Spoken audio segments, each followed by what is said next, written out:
So what we've been doing is trying to catalyze science communication and environmental report cards globally.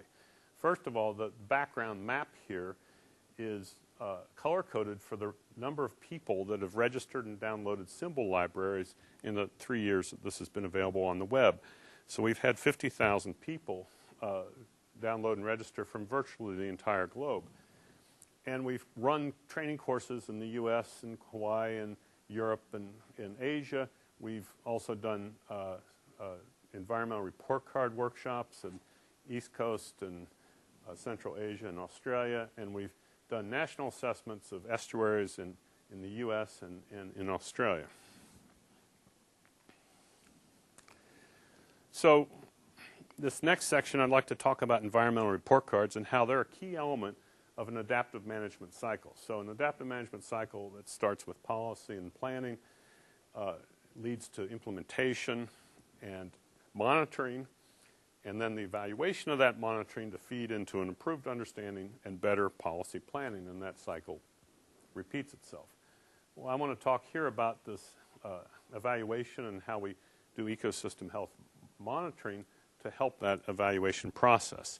We can think of that as an analogy to human health assessment. So once a year we go in and get our checkup. Doctor checks your blood pressure, your respiration rate, your weight, a few indicators like that. And if you've got a problem, then it goes into more detail and does sophisticated analysis like CAT scans or EKGs. So this is what your physician does. With ecosystem health, we can use annual report cards with a few basic indicators like chlorophyll, dissolved oxygen, seagrass area, et cetera. And if we need to, we can delve in with more diagnostic indicators like denitrification or biodiversity. And the assessor in this case isn't a physician but a science integrator. The prescriptions are actually quite similar if we think about it. Most everything boils down to, in human medicine, diet, exercise, and medication.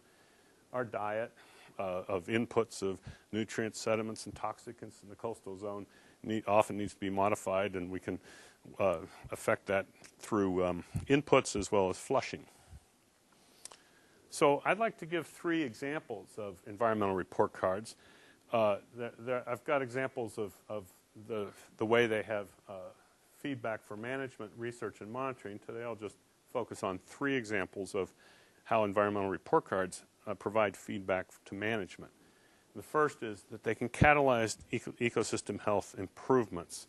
And this is a report card program that we started in 1999 in southeast Queensland, Australia, Moreton Bay, and the surrounding watersheds and catchments, and we used an A, B, C, D, F grading range. And what we found is that actually the bad grades stimulated significant sewage upgrades by, in this case, the city of Redcliffe, and that in turn stimulated even bigger sewage upgrades from the other relevant dischargers. And we mapped the sewage plumes using a bioindicator, a macroalgal bioindicator, and stable isotopes of nitrogen. And we saw that sewage plume that we documented coming out of the mouth of the rivers here actually measurably decreased as a result of sewage upgrades. And in fact, this has been followed up, and by next year, that entire sewage plume coming out of the mouth of the Brisbane River is going to be recycled into the reservoir. So this 10 years of report cards have had a very positive benefit. Another example is that in Chesapeake Bay in East Coast of the USA, and this was the report card was used within this BayStat framework to guide restoration efforts by creating a targeting scheme for resource allocation. So this monthly meeting that the governor of Maryland, his senior staff, got together and decided that they generated a diffuse nutrient funding scheme to augment the point source funding scheme, and then used the report card to rank the tributaries that would receive the funding allocation. So we used that system to direct where the cleanup was going to be most pronounced. And then a third and final example is one used in in the Republic of Georgia, Armenia, and Azerbaijan, where we used report card to resolve transboundary differences with a transparent data analysis through an inclusive process that builds trust among the parties. This is actually funded through the U.S. State Department. And the most important part of that is that photo in the right-hand corner, which shows Armenians, Azerbaijanis, and Georgians together in the same room discussing these environmental data.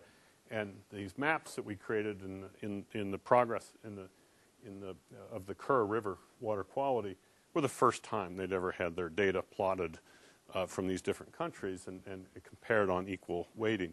So it was a really important step in the longer term attempt to try to come up with common solutions through these different cultural barriers. So my final section here, I want to talk about how we need a paradigm shift in the way we approach coastal environmental issues. And what I mean by a paradigm is a set of beliefs that defines the ways in which we think and act. And a shift in those paradigms is really a shift in worldviews. And that's defined by Thomas Kuhn, who wrote extensively about scientific revolutions. And I'll use a quote by Winston Churchill that said, "The further backward you can look, the further forward you're likely to see." So our crystal ball here of trying to look into the future is to start in 1500 and work in 50-year increments to the present.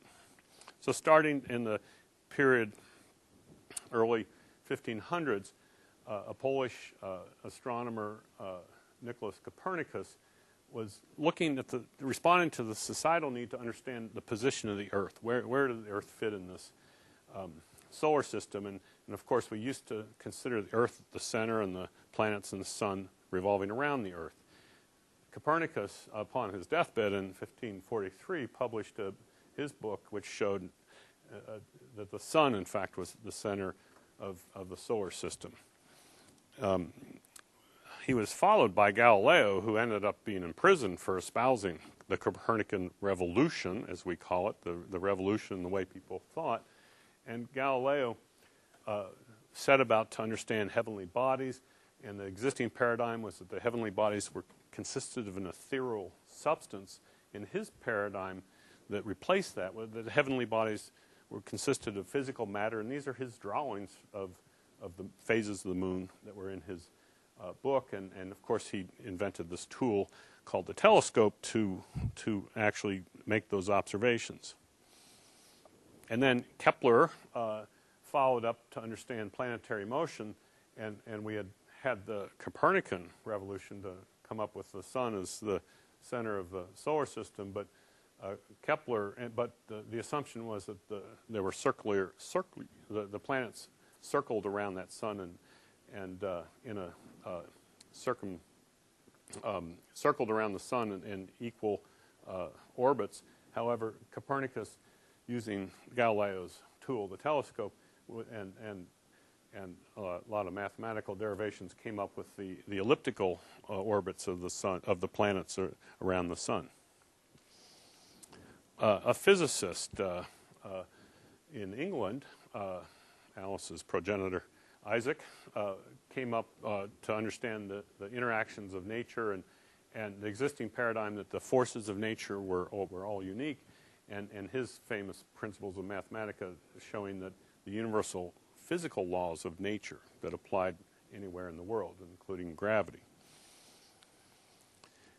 There was a real important phase of exploration that started to occur with sailing ships and terrestrial expeditions, and Linnaeus, in his Lapland gear here, was collecting all those weird and wonderful plants and animals. And there was this, at the existing time, there were these multiple naming systems for not just organisms, but parts of organisms. And his paradigm shift was to come up with this uniform method of naming, but also looking at evolutionary relationships among organisms, and of course that's a system that we still use today.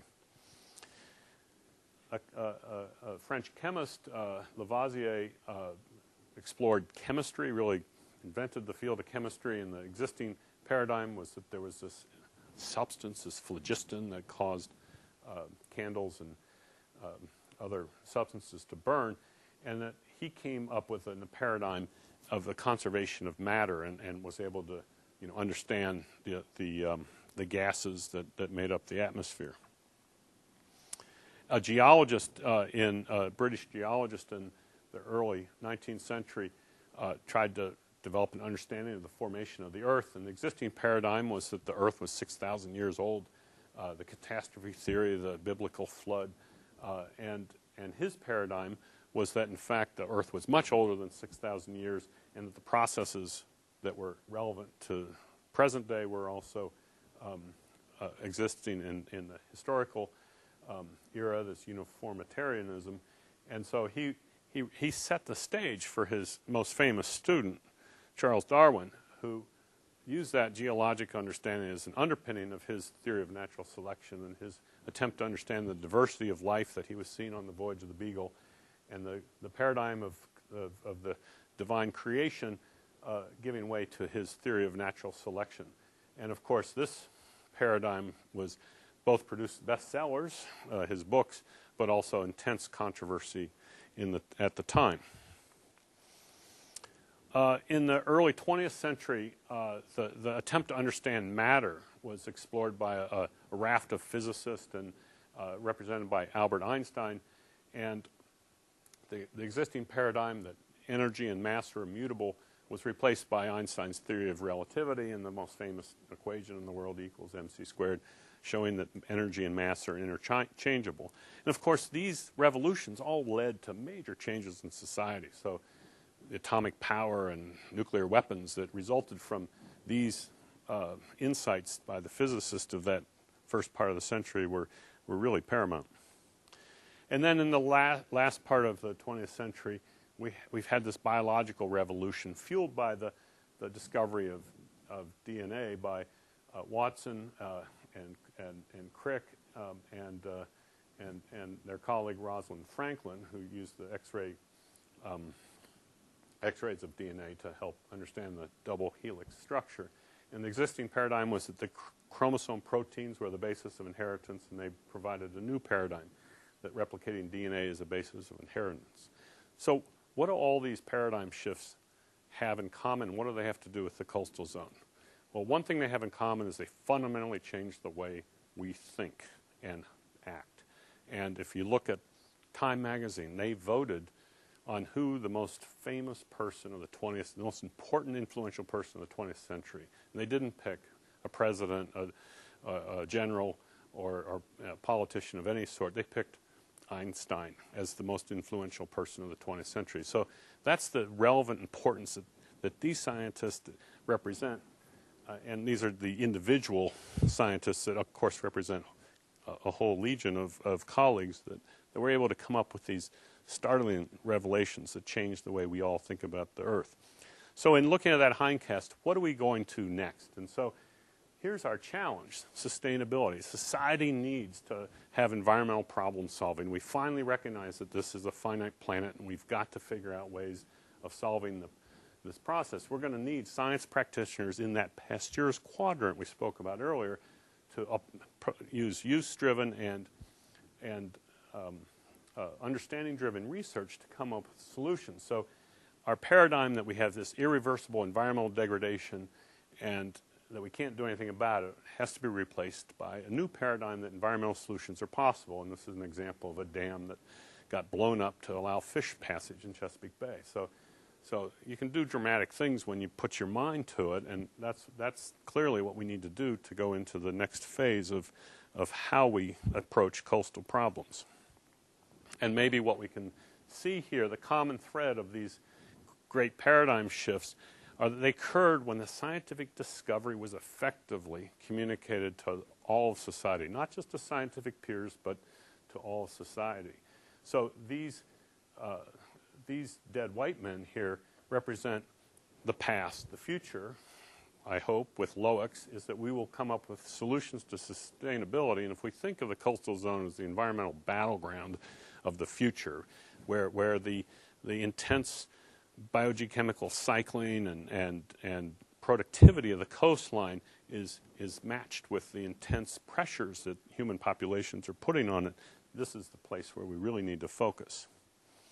So I'd like to end this with a poem by an American poet who used to snorkel off of Long Island Sound, in the shallow waters of Long Island Sound. And he wrote a poem called World Below the Brine, which I've illustrated with a few photographs.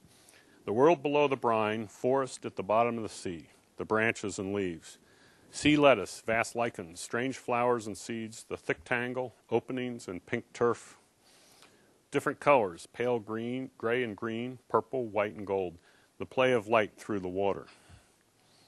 Dumb swimmers there among the rocks, coral, gluten, grass, rushes, and the ailment of the swimmers. Sluggish existences grazing there, suspended or slowly crawling close to the bottom. The sperm whale at the surface, blowing air and spray, or disporting with his flukes.